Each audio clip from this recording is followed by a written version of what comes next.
Welcome everybody to the first episode of a brand new show that I think it's needed. I think it's needed in this space. It's a show that it's another wrestling show, but it's a different type of wrestling show. It's a different angle of wrestling from what you usually hear on this show. And of course, you already know my name. I host about 1,100 shows on this network. This is Justin Davis, of course, welcoming you guys to the first episode of The Spot Callers with myself and Cyrus, Mr. H Visibility himself. What's going on, Cyrus? Hey, we had to step away from the other name.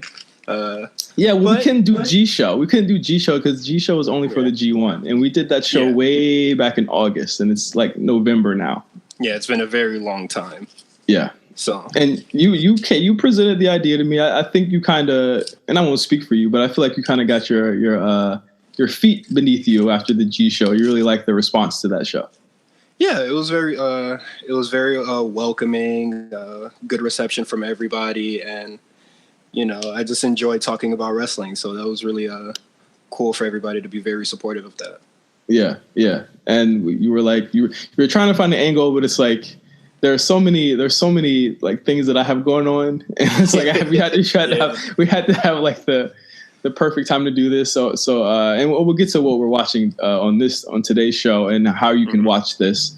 But it was just a lot of timing that was involved, and I'm glad it got pushed to this far because I think around that time we were doing A Show 50, then A Show 52, and then all that stuff. And of course, the A Show is a show that I also do with Meals TV, where we talk about more of the mainstream, New Japan, Impact sometimes, WWE obviously, NXT obviously, shows. On this show, me and Cyrus will be talking about kind of like the off the beaten path stuff, if you will. A lot of, indie stuff. Obviously, we could touch on indie on an indie card, but we're doing a lot of different things that you probably wouldn't watch. And obviously, like when you talk about this show, it's stuff that I would never watch, but I'm always down to watch some wrestling. Oh, I'm so glad that you sucked it up and decided to watch it. It only took 3 weeks. Listen, there's a lot of stuff going on, but I watched the last 2 matches of this show this morning, and I should not be repulsed at 8 a.m. I'll say that much. Oh Lord, yeah. The main event of this card. The main event on this card is, if you don't like blood, just don't watch. Just stay away. It is not for you at all. It is not for the faint of heart whatsoever. Let's talk about the card, Cyrus. You're the one who picked it out. Talk about this card and why you picked it. All right, so this is Big Japan Wrestling. We are going to be reviewing Death Vegas 2018. I saw a GIF or GIF. This is how it all starts. I saw a GIF or a GIF, doesn't matter how you pronounce it, and I was just like, I like this, and I want to talk about it. And it was in this the match where the big light tube fan comes out, and I said, that is so goofy and ridiculous, I have to watch the full match. I just need to, and I was just like, you know what? When we were still going by the name of the G Show, I was saying, all right, maybe we could substitute the G for gore. Oh God, no! Because maybe we could get it in there. You wanted to do a whole deathmatch show? No, I didn't want to do the whole show because the card only picks up with the violence, as you say. Oh, I did not watch any of the undercards, so I'm sorry, Big Japan. I couldn't do those tags, brother. Nothing really happens in those tags. And there's a lot of I did watch them. There's a lot of great talent in it, but just ultimately nothing happens. It's a standard 6-man. Tags don't matter, and somebody gets pinned. Yeah, no real result, affecting anything. Right. So what familiarity did you have with like deathmatch wrestling before this? I mean, obviously. You probably already knew of CZW. I knew of CZW. I've seen a couple of CZW shows. Oh, not my thing. Not my bag. All right. What I know from deathmatch is I know CZW. I think everybody has seen Samoa Joe versus Necro Butcher. Well, not everybody, but a large majority. A lot of people have. Seen. Yeah, a lot of people have. Yeah. I watched ECW before. Not really too much. I only been watching wrestling for a short amount of time, so you're kind of like still all new to me. Yeah, you're kind of soaking up every style to figure out what you really really like and stuff like that. But like deathmatch wrestling, like obviously with the mainstream popularity of wrestling getting huger by the moment, deathmatch wrestling obviously is getting some attention too. I mean, Vice just had a couple years ago they had a 15-minute special about deathmatch wrestling. And then they did another special on their new wrestling show with Casanova, I believe his name is. Yes. And he's like a deathmatch wrestler, but he does it in clubs. So there's obviously a precedent here. Like deathmatch wrestling is popular, but it's kind of like the punk rock of wrestling. Wouldn't you say? Yes, and it's. I think it's getting more popular over time, especially with the Super Show that's going to be happening next year with all the major promotions in New Japan, and I just started watching Big Japan, so it was kind of cool how everything is coming together. Mm-hmm, mm-hmm.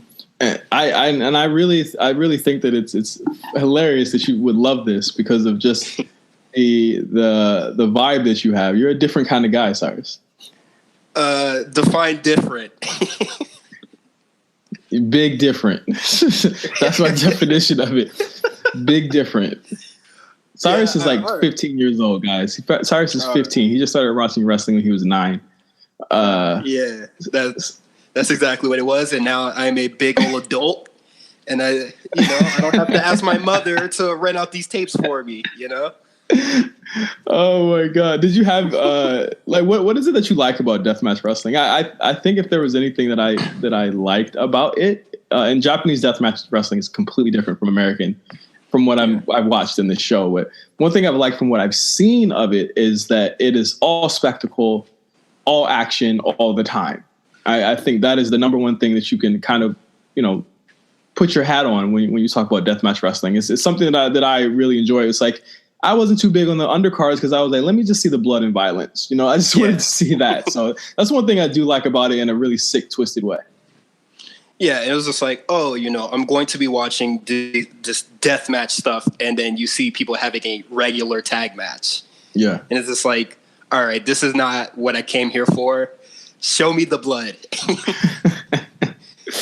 And what is like, I think really more than anything, not even like a what is, I think that my biggest dislike is, and I'll talk about this a lot, there is a decided lack of psychology and death matches. I would say one match really has it, but like nothing really happens. But it is. I don't think there's any real psychology, and this is our first time watching it, so we're not too familiar with the talent and stuff like that. But from what we've seen, dude will take a light tube straight to the head. He will either grab one and hit him with it himself, or just shake it off completely. Yeah, just keep it going. In the main event, he hits himself. Like I believe it was Ito hits himself with it. But I was like, shouldn't that knock you out? Because you just hit him with it and he sold for it. Both of them just knock each other with the light tube. With the light tubes, and like there's light tube like debris and unbroken ones all over the floor, and then he does like a headlock takeover, like a regular wrestling match, just lands on a light tube, and all its debris act like it doesn't happen. Yeah, it's insanity like that. I mean, that's one thing I like, and it's like it's hard to say it's a dislike because it's just a style. You know, it's like I can't dock it for that because that's what people watch it for, and I think that it is endearing, and I think that like there's a dude on commentary at one point, I believe it's Abdullah, who comes back on commentary and he's bleeding from the head still, and he's doing commentary while bleeding. I'm just like, this is so fucking hardcore. Like this is, I love it. Go ahead. He took all the lighting tubes with the headbutts to the head. Match is over. Shrugs it off. All right, I'm gonna go do commentary. Does he even like wipe the blood off his head? No, not at all. Not at all. What did you have any like favorite? I know you haven't probably seen like a whole lot of death matches, but did you have any favorites in particular? The glass board tag match, and the last two matches on the card, I thought they were both like phenomenal, especially since it was crunch time because we both have busy lives, and I thought these matches were absolutely amazing at 3 a.m. I am and I've been watching deathmatch wrestling or been around deathmatch wrestling in some capacity for almost a decade, since I was watching like in college and stuff like that. Obviously CZW, during the CZW ROH feud was something that I was really into at that time. And one guy that stands out is John Zandig. That's the only guy I know, because obviously that voice clip was something that was it was a meme. That was like one of the first like wrestling memes back in the day. And I'm really like dating myself here, but it was the John Zandig DJ Hyde stuff. Obviously Zandig versus anyone, Zandig versus Necro Butcher, Zandig versus literally everybody in CZW. I remember his matches more than anything, and just looking at highlights of his matches and how the botches went down and stuff like that. Like John Zandig is probably the greatest deathmatch wrestler to me of all time, or at least top 5. He's great. Sure. He's super fucking murderous. Does not care. He's great to me. So that's my fondest memory of deathmatch wrestling. Oh, okay. So definitely go back and check out John Zandig. I think it's all on YouTube or it's somewhere. You could probably find it on Daily Motion or something. I know I'm like being hella illegal, but whatever. Hey man, sometimes they just don't be putting all the shows on the network, man. So you gotta find it by other means. Yeah, what the fuck, Vince? Put the shit on the network, bro. That's all I'm saying. I will pay the $8 if you put it there. But you didn't. So Death Vegas 2018. Would you say, is this kind of like, I'm not familiar. I wasn't familiar before you sent me these links to the show. Is this like their WrestleMania, or is this like a regular show for them? I'd assume that Death Mania is their mania. Why is it all death? I don't know. That's just the naming convention that they decided to go with. But let's see. Their big shows. They have, Death Mania, Endless Survivor. Oh, that sounds intense. They have like their version of New Year Dash. I'm gonna have to assume that Death Mania is their sort of WrestleMania. I don't know. Maybe we'll have to check eventually. Bro, I don't know. I gotta take a break, like mentally, after this show. Like, especially after the main event. Yeah, that main event. Because the thing is we'll get to it, but like this is a show that was kind of predicated by 4 big main events, all light tubes, all glass board breaking. Let's get into the first match. You ready to get into that? Yeah. For the first match, this is of the main events. I didn't watch any of the undercards. The first one I saw was the Psycho Tag League Death Block Glass Board and Alpha match. And you had Kyu Mogami and Masaya Takahashi versus the third generation Chimidoro brothers of Takayuki Ueki and Toshiyuki Sakuda. The Chimidoro brothers, they swagged out. They got their own shirts and everything. Yeah, and I absolutely love Yuki's style. That he would do a sweep kick, drunkenly get up and trip. There is into a headbutt. There is kind of like a drunk man, yeah, that's me vibe on and all of this. These are some drunk ass matches. When you say they don't feel it, bro. They don't feel nothing. They feel nothing, depending if they're drunk or not. And you know, it's all dudes will be bleeding from the forehead and like. You know, they'll get hit with stuff, and then they'll sell like crazy, and then get up like it didn't hurt at all. And this was kind of like my first real return to deathmatch wrestling. It's and then you got like the Japanese announcers; they're going crazy at everything. There's some crazy fucking spots here. I really this is a glass pane match or the block glass board or not the glass board match. So of course that was the big spot here. They had a spot where they propped it up in the corner, and one of the Chimidoro brothers, and I believe it was Mogami, went through the board for a big huge spot, and of course they had to fucking wrestle in glass. This has to be this has to be salt glass though, right? It can't be like real glass. Oh, that is beyond me. I'm no architect, baby.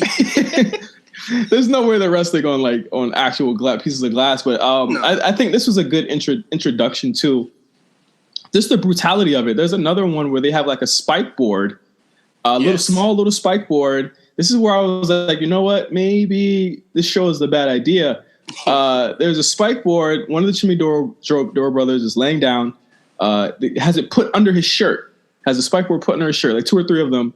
And then this is so crazy. I didn't even notice that this was a prop in the ring until I was like watching it. He picks up a fucking rock. It's a rock, right? Attached to a chain? I would assume it's just a rubber band ball of barbed wire attached to a chain and stick. Yeah. Like a morning star. Yes, that's exactly what it was. Like the Gogo Yagami from Kill Bill. It looked like her, like kind of her steez. Yes. Yeah. So he throws it down on his back and with the spikes in the back, and then gives him a slam. That was like a moment in 2018. I wish that I could really just get my innocence back. And then, but he goes for the cover. Yeah, and he kicks out at like 1, I think. I was like, what the fuck? No, he kicks out at 2. Oh wow, that's a 2 count right there. I don't know. Yeah. And again, for anyone watching this show, I forgot to even mention this. We will have pertinent links to each match in the description of this show, so you can watch along with us. And after you watch the show, obviously, you'll be able to see what we're talking about.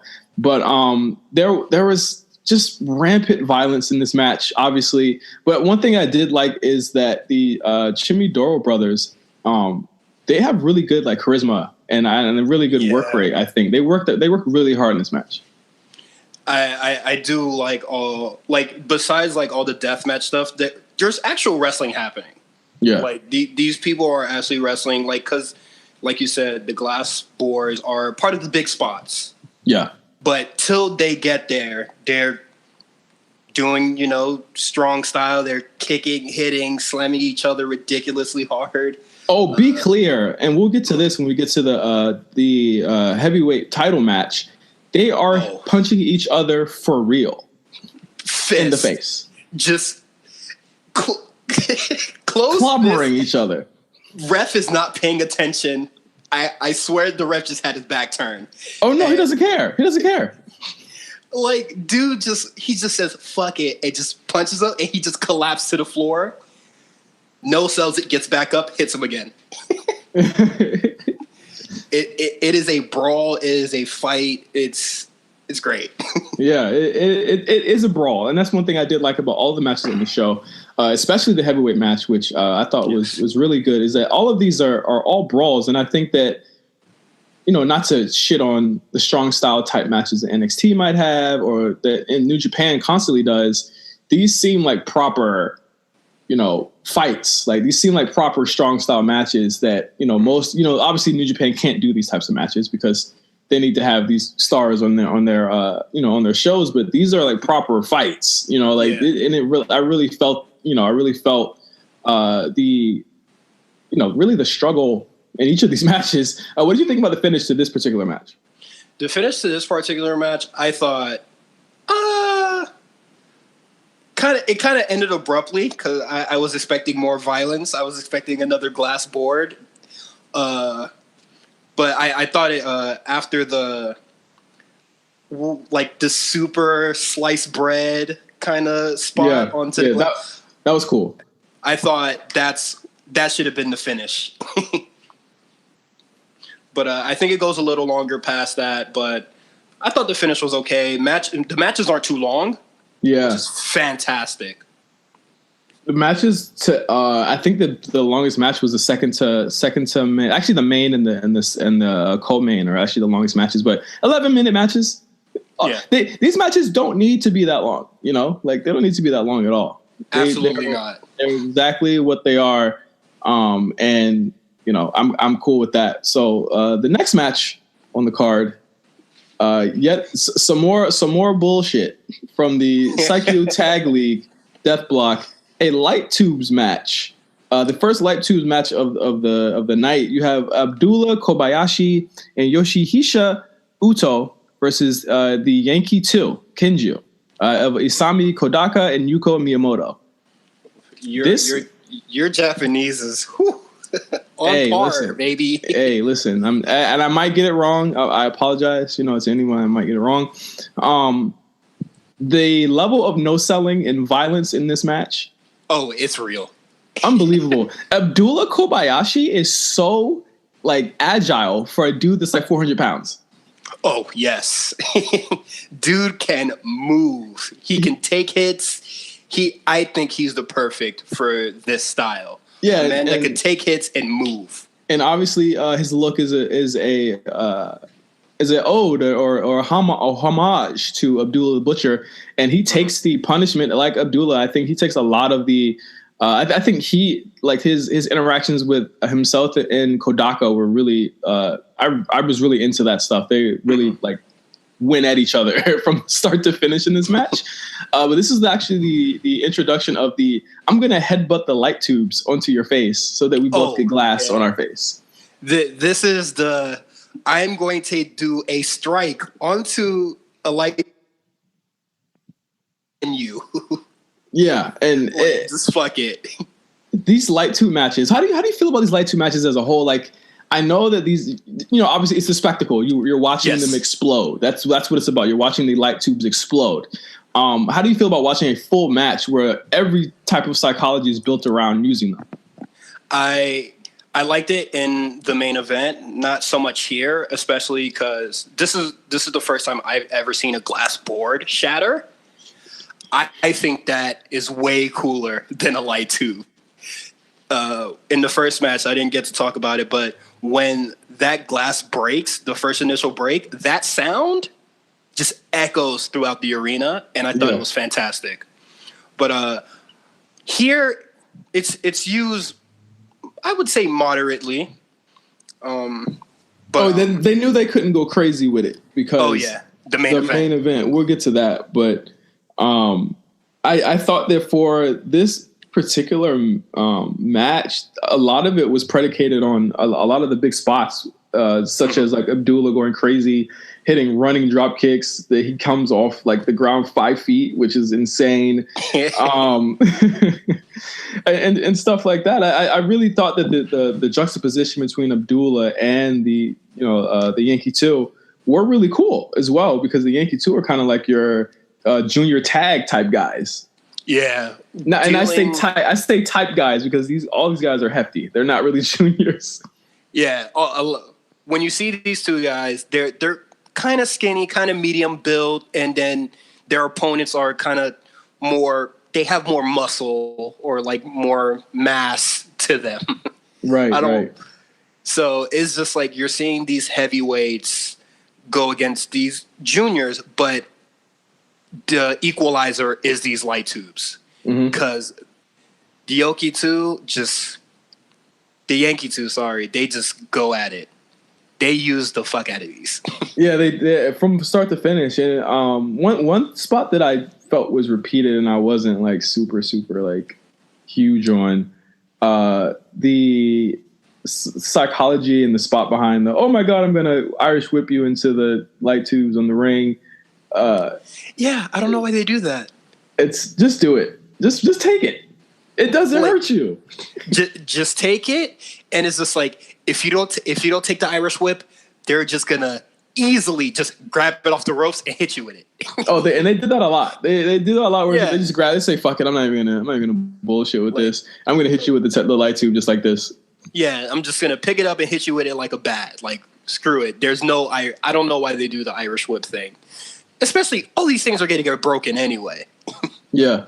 I really enjoy this match. I think to me, between the two light tube match or the two tag league matches, this was it was weaker in that there was not the level of violence wasn't as huge as it was in the first one, and it didn't have that cool spot. But obviously, you're not getting Abdullah up to that. I believe Abdullah and his partner won this match. Yes, and it was solid. I went about 3.5 on it. Yeah, 3.5 is okay. It definitely wasn't like the previous match. No, not at all. Not at all. Do you have any background on these tag teams or what they're fighting for? That's one thing I was lost about on this. I didn't know what the stakes were. This is also my first time ever watching these shows, so I have absolutely no idea what they're fighting for. I'm guessing that I love that we went into this completely blank. Completely. I saw the GIF and I said, I want to watch this whole show, which it also brings to the conversation that, since New Japan did nuke a couple of accounts that did make GIFs work. Yeah, GIFs work. GIFs brings Ive. Yeah, this is proof that GIFs do work. So New Japan, if you're listening, we watched the whole damn show on death matches because Cyrus just liked the GIFs. So just know that. I'm wondering if just their tag league. There has to be something they're fighting for. This is where we need big Chris Mack for. We need big Chris Mack for this. Yeah, he would fucking know. We should have did our Googles. Japan. Hey, but you know what? It's the first episode of Spot Callers. This is how we do. It's a Psyche Tag League. Okay, here we go. We're learning like you guys are learning. So I just found it. Just found an entry on it. It is established. It's a tournament. Okay. It's a round robin tournament held by Big Japan, considered a spinoff, obviously, of New Japan's World Tag League and All Japan's World Strongest Tag Determination League. It's held under a point system: 2 points for a win, 1 for a draw, 0 for a loss. Okay. It's still going on this year, so no one's won it this year. That we were just watching just a small part of the show. The tournament will be held between. Actually, it should have ended by now. It's or ended yesterday, or according to this Wikipedia entry I'm reading, it ended on the 25th. So I don't know who the winners are. So we should be seeing the results of that pretty soon. Then. Yes. And maybe we watch that. I don't know. What's that? No, because new Death Vegas happened like a month and a half ago, right? Yeah. Yeah. So yeah. Well, if you guys know who wins it, let me know. I'm really interested in figuring out who wins it. Yes. Let's get to the next match on the card. Oh man. We have probably my favorite match on the card. The BJW, Big Japan Wrestling Strong World Heavyweight Title match. Hideki Suzuki versus Yasufumi Nakanoue. Ouch. I would just like to say that, yes, we both did go completely blind, but let's pay credit to the amazing video package that is shown before this match starts. I went in there completely blind. I watched that, and I felt like I've been watching this for years. Yeah, all of the video packages really were a testament to how great these feuds have been built. Even if we didn't watch them, we understood the feuds between them. These two guys are warriors, bro. Like, they fucking hate each other. Yes, and after the two matches we previously seen with all the spectacles, the light tubes, death boards, spikes, all that, it is gone here. Yeah. This is a wrestling match. A lot of it is grapples. A lot of grapples. When I saw him elbow him, I'm sorry, not him and him. When I saw Suzuki elbow Nakanoue out of he had him in I believe he had him in like he was holding him from the back. Kind of had him in like a headlock from the back, and he elbowed the shit out of him. Like, the point of his elbow literally hit his cheek. I cringed. I was like, something's wrong here. I think that we should stop the match. But he kept going, and these dudes were kicking out at one a lot of times. This is just like, no, you're going to have to put me down. Like, yeah, you have to kill me. Yeah, get the gun. Because I ain't going down, baby. And fucking and Suzuki's such a fucking badass. I think if your last name is Suzuki, you have to be a badass. It's just it's just in your blood. But Hideki Suzuki to me came off as just such this huge world beating champion that was unflinching, took no fucking shit, and a lot of it was him really like kind of no selling Yasufumi's offense until towards probably about 10 minutes in. He was starting to see like, and I like the psychology of him saying, "Oh, this motherfucker's not staying down." Like he's really like going for it, and I love the fight that Yasufumi showed in the match itself. It was a really good back and forth match. A lot of it is predicated on a hold, and there was a hold that they kept trading throughout the whole match, and I love the fight in that hold. Yeah. They are grappling, they are chain wrestling, they're doing all this, and Suzuki just says, enough. Starts throwing down strikes. Yasufumi is just, no, I am beating him in this game, so I'm going to continue with my chain wrestling. Like, it's getting him mad, so he's like losing, control of this match. So he's sticking to his guns on chain wrestling and submissions and all this. And then grapples don't come till the late end. Yeah. Because it was just like, all right, this is not working. I have to put them down. And they start to do, they start to show more of their moveset. And I like how the finish came, and Suzuki won this match. Yes. But I like how the finish won. It came down to just like a flash move. And I really like it. Yeah. I love it when Minoru Suzuki, ironically, does these types of flash finishes where it's just like straight up a knockout and it's over. And I thought that it was a fitting end to the match. I thought that they both worked really, really hard. And I thought it was, to me, the best match on the show. Yes. If you're not like interested in any of like the death match, glass board, light tubes, spikes, all that, this is a match that you need to see.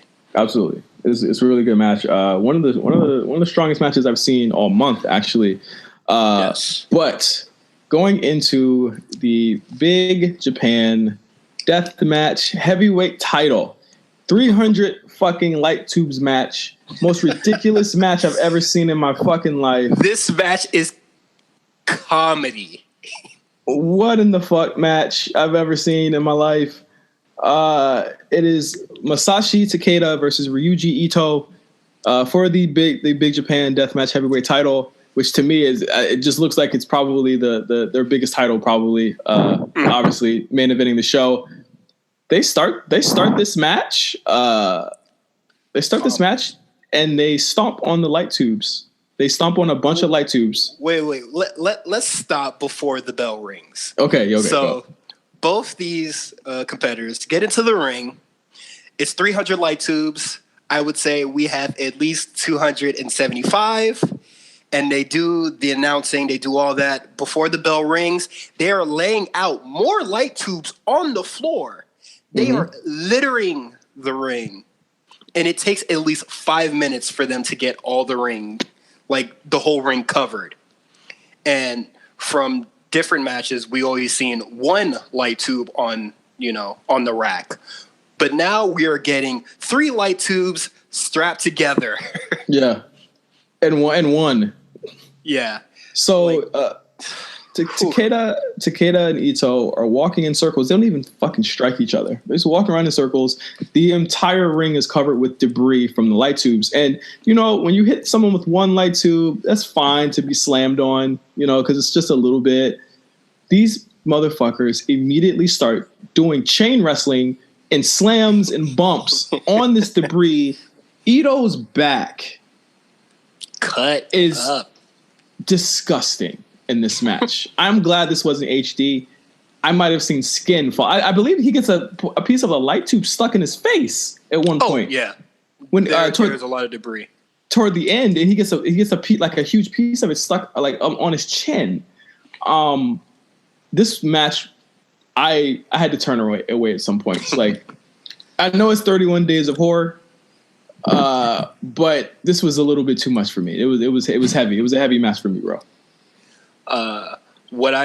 Ryuji, if you look at him closely, it looks like he's been doing this for a very long time, and it's super scary. These dudes' bodies are wrecked. He has a scar, looks like from a large stab wound on his neck, and it looks like it's stitched up. Takeda, he has just cuts. Yeah, just like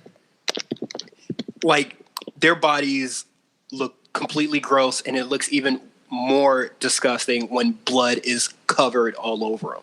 Oh, they're covered in all. Like, Ito's back to me was just awful, just terrible. Both of their backs, like toward the end, it was just pure blood everywhere. I think like they have blood all over their face. They're doing these spots. They take it outside the ring at one point also, and start doing spots on chairs out there. I'm just like, all right, now you guys are like wilding. There's one spot that was he gives him like a dragon suplex with light tubes on his neck, and I was like, okay. No sense because your face is right there. Oh my god! I was like, I guess he does the move, sells it like it. But here's the thing: I'd hate to play wrestling like outright. He just like there's debris everywhere, and he just takes a back bump for no reason. Yeah, back bump. He takes a back bump, or he does a roll, and I'm just like, no. Or it's like you guys are wearing gloves, but you're not wearing shirts, so I don't understand what the fuck is going on. This is also one match where I feel like the crowd were literally in danger because there was so much shit flying. There's so much debris just flying around. There's no guardrails. No, there isn't. I noticed that. I was just like, whoa. I think I noticed that maybe like the second main event. I was like, holy shit! There's no guardrails. Like, what the fuck? They're hitting each other with like light tubes. I don't know how they're keeping all the debris from just spreading and going to people's eyes. Like, do they have everybody gets safety goggles? Like 3D glasses? Yeah. It's insanity. I would hate to play I used to play fight and play wrestle with your cousins back in the day. Takeda, he don't play none of that shit. I don't think he sold anything in this match. I think he got up from everything. He got it from everything at one. Also, speaking of pinfalls, the referee throughout this whole match is clearing debris from the ring. Yeah, he is, because he can't even get down on his knees to do counts at one point because there's so much glass debris in the ring. And referees all have gloves. I think they have extra padding on their knees. But for most of this match, the ref is just clearing debris from the ring. Pinfalls are rarely done. And if they are, like I said before, they're getting up at one. They're not even letting it go for the full time here. Just a bunch of chaos in this match. I think obviously there's a lot of they got their working boots on because they're doing a lot on this glass, but it's a lot of it's just it got to be after maybe this is a 20-minute match, and after the 5-minute mark, I was like, all right, how much further can you go? It was just a little over long for me, especially with the amount. This was the best and the worst to me of what deathmatch wrestling is, where it is a lot of spectacle, which I love, but it can be very long-winded, especially when it's just one gimmick here. Yeah, I think a lot of these matches did lose their luster by not like featuring more weapons, because I don't think a chair or just like a large stack of lighting tubes is nearly as cool as the glass board. Yeah. And I've seen a Takeda match before where he has this very unique weapon. It is a soda can board. Yes. Where he cuts the cans and he will have you like spiked onto the aluminum parts. What? Get out of here. Here's my thing. I would love for this type of match to be on, and we've been playing this game a lot. I would love this to be on WWE 2K19. Yes. So that I can play as Tony Nese. Oh, Lord. Here we go. It is a completely different vibe with him. He would get right up. He'd get right up. Oh, Lord. Just imagine a Big Japan video game. Imagine a Big Japan video game. I'd play the hell out of it. It'd be better than the shows. It'd be crazy. If we could get some of those... if we could get light tubes in WWE 2K, I think we'd be going crazy. Oh yeah, they should just let. Well, here's the thing: like, it's probably like a lot of like red tape they have to go through to just even get the weapons that they get. I think even the weapons this year are really tame compared to like what they could really have. Like, of course, you got a sledgehammer and a bat because Sting's in the game, and a ladder and a table. But it's like, where's the belt? Where's the bell? Remember the ring bell? Like, where are those things at? Like, no one uses them anymore. Big Japan can have it. It can have a gun. Like they pull out. Remember in this match, we forgot the biggest thing in this match. He pulled out a fucking knife on him. I forgot about this. He pulled out. I have it written typed in like big caps. He pulls out a fucking knife, is in big caps, and tries to cut his throat. He has a comedic size like box cutter, and he swings it like it's a butter knife. I'm glad he didn't miss that duck. Oh, because if he didn't duck, he would have been like Takeda would have been dead. But the thing is, but even more ridiculous is there are two spots that are ridiculous. The first spot has to do with the knife. He cuts one of the light tubes with the knife, like he's a fucking samurai. Like, yeah, I don't know why he does that. I was like, what? I was like, you could have just took the hit. It doesn't hurt. And then there's another spot where they grab the light tubes off of the ropes and hit each other with them, like back and forth. Like they hit each other with the light tubes. But just then slapstick. Then like 2 minutes later, he hits himself with the light tube, and I was like, all right. So what is the gimmick? What's the psychology of the light tube? It's damage over time. It's a poison effect on the on the light tubes. What is your favorite spot of this match? I know we talked about a lot of spots. What are your favorite spots? We're the spot callers. What's your favorite spot here? I think my favorite spot will have to be the frog splash onto the lighting tubes. I thought that was phenomenal. And the rolling senton from the top rope onto the lighting tubes. And when I say light tubes, it's not just one, it's not three, it's a whole like industrial pack. Of light tubes running on. And Ryuji does, when Kevin Owens just stops the match completely to like set something up? Oh yeah, he spends 5 minutes. That was a lot to him. Yeah, he spends about 5 minutes setting shit up. He's doing like an elaborate like Jenga style trying to set these things up. I was just like, just pile those shits up and just slam his ass. Like, come on. I think my favorite spot, honestly, has to be the knife. When the knife got pulled out, I said, all right, I am done. I am done. Like, take me from Earth. My soul left, bro. I was like, what the fuck is going on here? I really enjoyed the match. I thought that it was a bit slower than what the other matches were. The violence was there. The spectacle was there. I just thought that the match before it was just like, whoa, like something I haven't seen in a minute, just as far as just brutality without weapons. was crazy. And there was just no gimmicks in the previous match. And I feel like there should be more weapons introduced. And I've seen some of Takeda's matches before. Just like I never watched the whole pay-per-view, but I've seen some matches before, and I thought just the one weapon kind of thing just doesn't like make the cut. No. Like I thought that it was a little bit. They could have went a little bit wild. It's wild that I'm saying this. They could have went wilder with the violence, bro.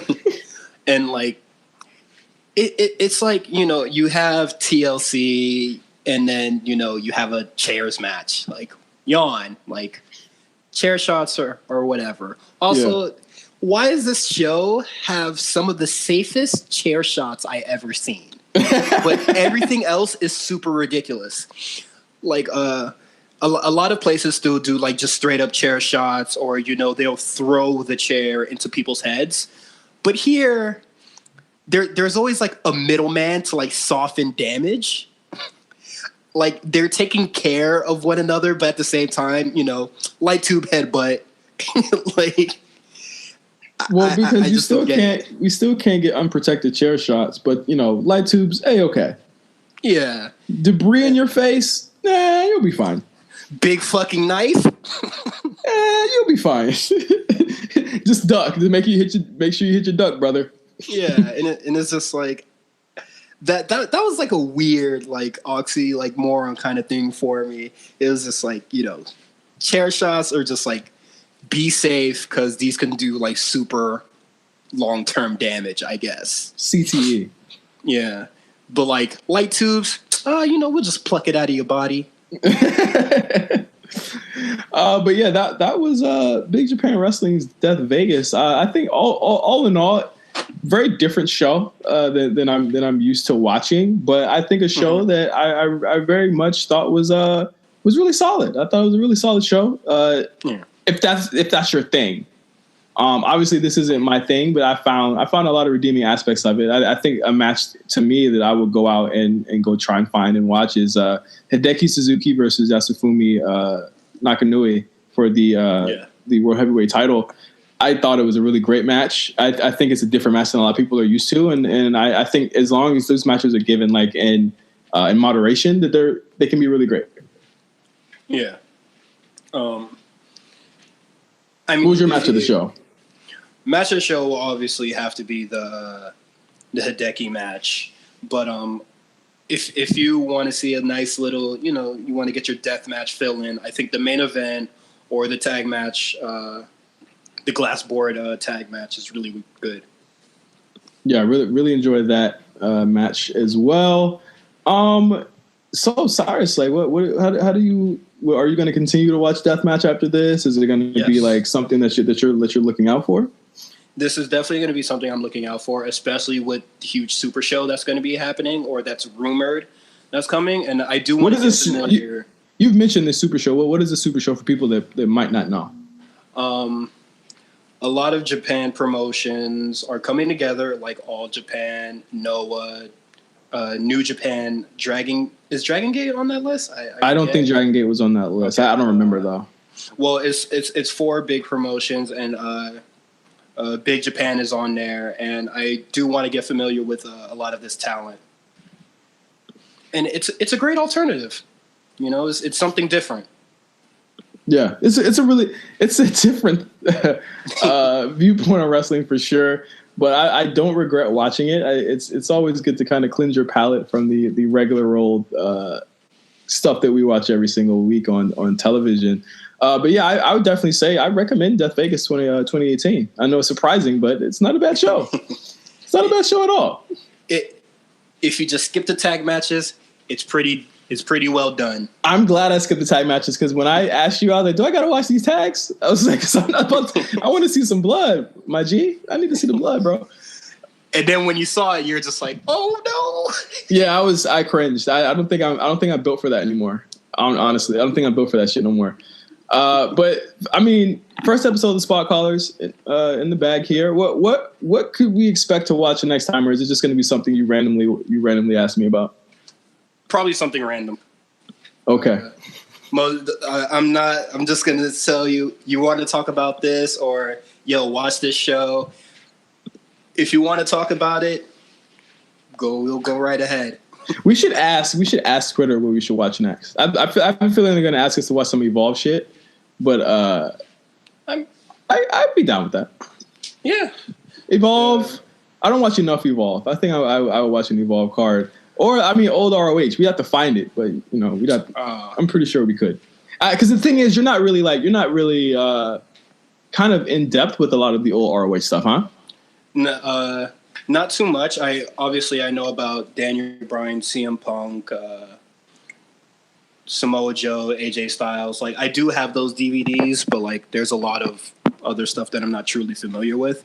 Like, we could watch some Stardom and Shimmer stuff too. The possibilities for this show are endless, and I'm glad that we have this this platform now where Cyrus can find the most randomest wrestling shit and ask me to watch it. I'm glad I did though. So for this first episode, thank you guys for listening. Obviously, you can find us on RNC Radio Live at RNC Radio Live. We're on iTunes. We're on Spotify. We're on literally everything. Just this week, we've already probably had the A Show do its thing. We've had RSPN with Mark and Jeff. And everything else that is going on. Now, the only reason I said probably is because I don't know when this is airing yet. Yeah. So I don't know what we're not sure, guys, but it's coming out. It is coming out. I'm not sure where this will land, but obviously we have Ampavelli, Devin, and Eric's RAOP Gaming that airs every other week. We have Late Fees that airs every other week. And just listen to everything that we have coming from RNC Radio. And thank you guys for listening. Cyrus, is there anything else you want to tell to the people? Get your lemon juice and have a good day. All right. So until next time, for Spot Callers, I'm Justin for Cyrus. See you guys later. Peace.